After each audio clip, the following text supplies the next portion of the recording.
Malkajgiri police station పరిధిలోని శ్రీకృష్ణ సాయి కాలనీకి చెందినటువంటి సమీర్ వాగ్మేర్ 19 సంవత్సరాల యువకుడు మరొక మైనర్ బాలునితో కలిసి ఔరంగాబాద్ నుంచి గంజాయిని తక్కువ ధరకు తీసుకువచ్చి ఇక్కడ గంజాయి బానిసలకు ఎక్కువ ధరలకు అమ్ముతున్నట్టుగా మల్కాజిగిరి పోలీసులకు విశ్వసనీయ సమాచారం అందించారు. ఈ సమాచారం ఆధారంగా మల్కాజిగిరిలోని బాలాజ్ ఫంక్షన్ హాల్ పక్కన ఉన్నటువంటి ఖాళీ ప్రదేశాల్లో గంజాయి అమ్ముతుండగా ఇద్దరిని రెడ్ హ్యాండెడ్గా పోలీసులు పట్టుకున్నారు. వారికి తనిఖీ చేయగా ఇద్దరి వద్ద నుండి సుమారు 1200 గ్రాముల గంజాయి మరియు ఒక సెల్ ఫోన్ను పోలీసులు స్వాధీనం చేసుకుని వారిని రిమాండ్కు తరలించడం జరిగింది. వీరు ఎవరెవరికి గంజాయిని అమ్మేవారనే విషయంపై దర్యాప్తు చేస్తున్నట్లు మల్కాజిగిరి సిఐ సత్యనారాయణ తెలియజేశారు.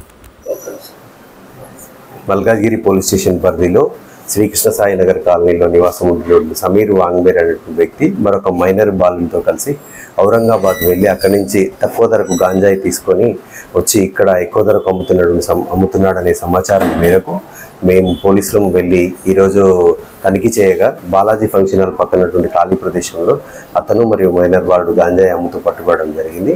వారి వద్ద నుంచి 1200 గ్రాముల గంజాయిని మరియు ఒక సెల్ ఫోన్ని స్వాధీనం చేసుకొని ఈరోజు జ్యుడిషియల్ రిమాండ్ పంపించడం జరుగుతుంది.